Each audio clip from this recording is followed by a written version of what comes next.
시편 143편은 다윗의 시로 다윗의 간절한 기도를 표현하고 있습니다. 1절부터 6절까지는 바른 기도자의 자세에 대해서 기록했습니다. 여호와여, 내 기도를 들으시며 내 간구에 귀를 기울이시고 주의 진실과 의로 내게 응답하소서. 기도는 자기의 뜻을 관찰하는 그런 어떤 떼씀이 아니고 하나님의 뜻을 깨닫는 것입니다. 주의 진실과 의로 내게 응답하소서. 하나님의 뜻이 무엇인지, 하나님이 무엇을 원하는지 기도를 통해서 우리가 알고 기도하는 가운데 하나님과의 관계가 더 깊은 관계가 형성되는 것을 말합니다. 내 뜻이나 내 주장을 하나님이 따르도록 하고 하나님이 그것을 이루게 해달라는 그런 때를 쓰는 것이 아니라는 것입니다. 두 번째로 하나님의 은혜를 구하고 있습니다. 주의 종에게는 심판을 행하지 마소서. 주의 눈앞에는 의로운 인생이 하나도 없나이다.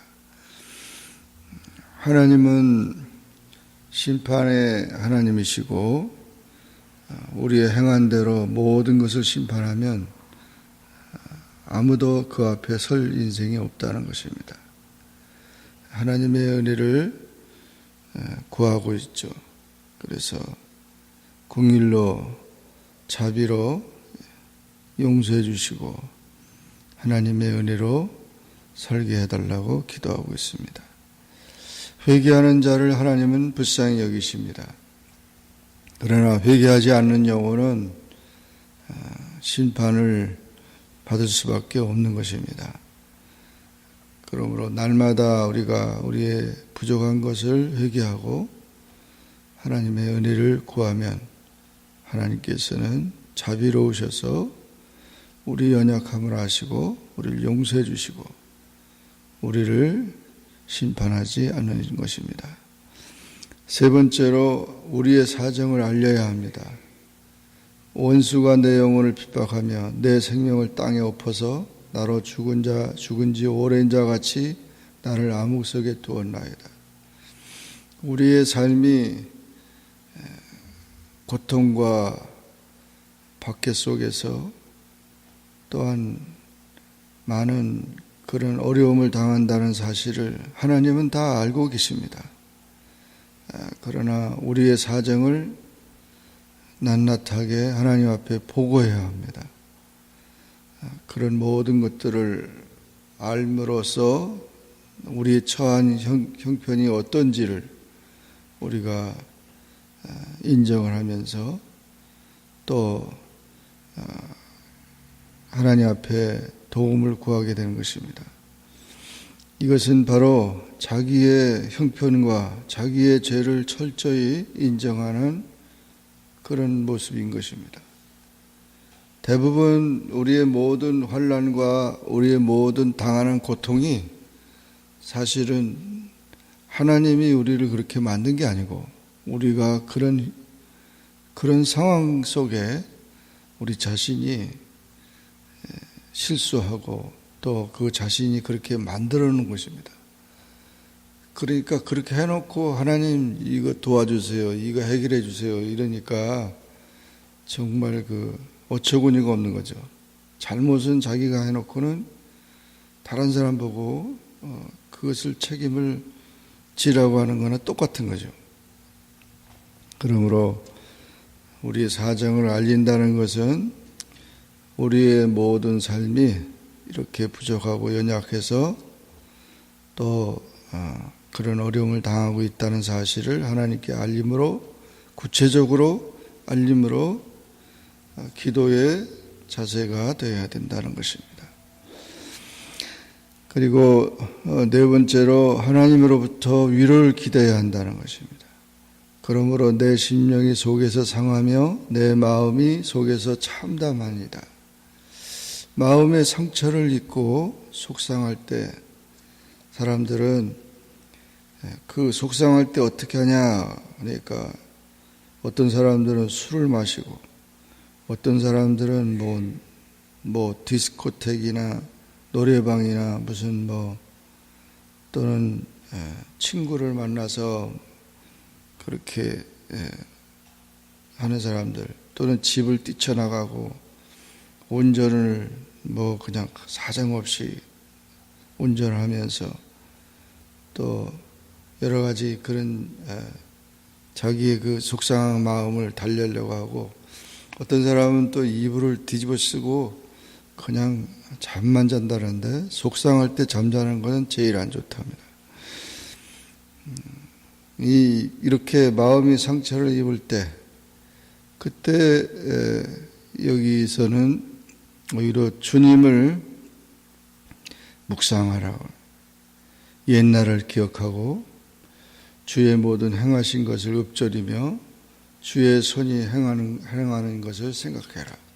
대부분 신앙의 위대한 그런 변화와 또 신앙의 체험들을 한 사람들을 보면, 이런 위기 때, 속상할 때, 이런 정말 자살하고 싶을 그런 상황 속에, 죽고 싶을 그런 상황 속에 있을 때 놀라운 변화를, 오히려 영적인 체험을 한 사람들이 많이 있습니다.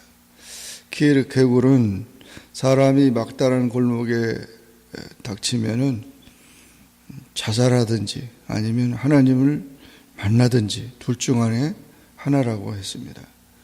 오히려 그 위기가 하나님을 만날 때라는 것입니다. 그래서 거기서 영적인 변화를 체험하고 그 주님을 묵상하고 주님을 사모할 때 거기서 문제를 해결받는다는 것이죠. 하나님으로부터 위로를 받지 아니하면 우리 인생은 근본적으로 문제를 해결할 수 없습니다.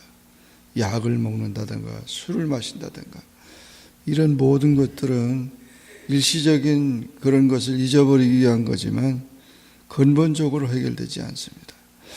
마태복음 11장 28절, 수고하고 무거운 짐자들아 다 내게로 오라. 내가 너희를 쉬게 하리라. 참 안식과 평안이 주님께 있다는 사실을 알고 우리가 주님을 만남으로 우리의 모든 속상하고 힘든 참담한 모든 것들을 우리가 이겨나가야 된다는 것입니다. 기도자의 자세는 다섯 번째, 하나님의 약속을 근거로 기도해야 한다는 것입니다. 하나님이 과거에도 역사하셨으면 현재도 역사하시고 미래도 그 하나님의 약속은 영원하다는 거죠. 하나님의 약속, 아브라함이 만난 하나님, 이삭이 만난 하나님, 야곱이 만난 하나님, 요셉이 만난 하나님이 나의 하나님이라는 거죠. 그러므로 우리가 하나님의 약속을 붙들고 기도해야 합니다. 그래서 응답을 받고 또 하나님의 뜻을 알고 그렇게 하면서 하나님의 구원이 신속히 임하도록 해야 한다. 여호와여 속히 내게 응답하소서 내 영이 피곤하나이다. 환경이 위태롭고 절박할수록 하나님 도우심 외에는 아무 소망이 없다는 것을 알고 하나님을 의뢰해야 합니다. 주의 인자한 말씀을 듣게 하소서. 내가 주를 의뢰함이니이다. 믿음은 의지함입니다. 무엇을 의지하느냐가 믿음의 그 내용인 것입니다. 하나님을 전폭적으로 의지하고 자신을 맡기고 하나님만 믿고 살아가는 것입니다. 그럴 때 고통으로부터 구원받으며 원수들을 끊어버리시고 환난을 끊어버리신다.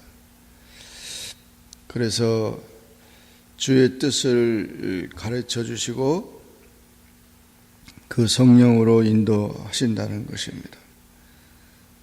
시편 50편 15절에 환난 날에 나를 부르라. 내가 너를 건지리니 내가 나를 영화롭게 하리로다.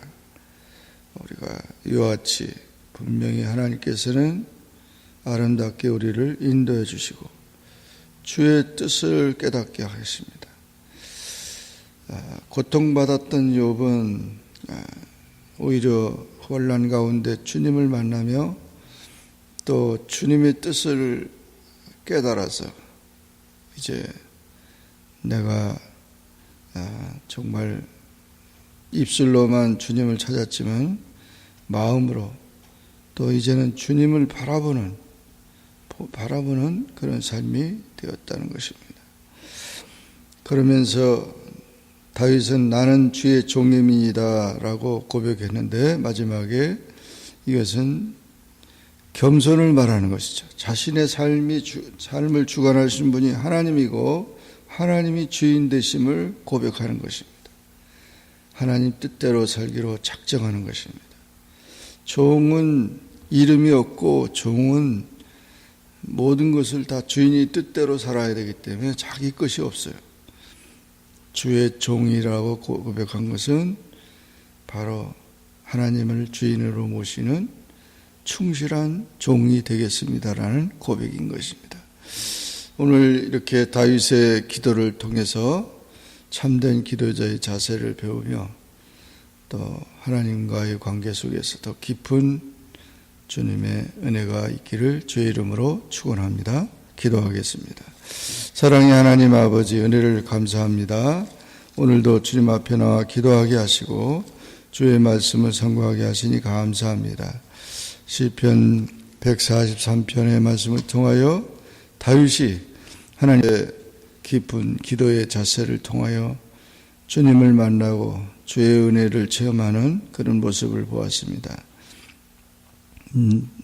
나는 주의 종이라고 고백했던 것처럼 언제나 우리는 주님을 높이며 주의 종으로서 살아가는 그런 우리의 삶이 되게 하여 주시고 항상 주의 뜻을 따라 순종하며 살게 하여 주옵소서. 예수님의 이름으로 간절히 기도하옵나이다. 아멘.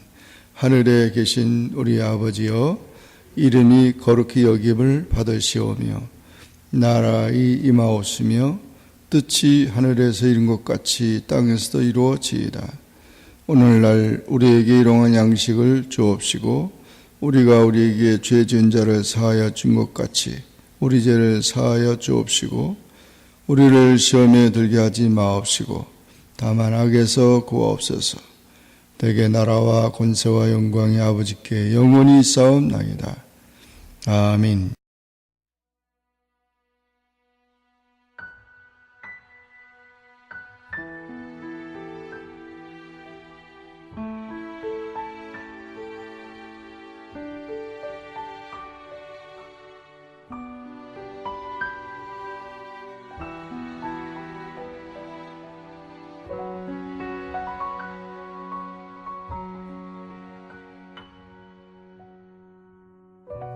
You are my hiding place. You always fill my heart with songs of deliverance. Whenever I am afraid, I will trust in you. I will trust in you. Let the weak say I am strong in the strength of the Lord. You are my hiding place. You always fill my heart with songs of deliverance.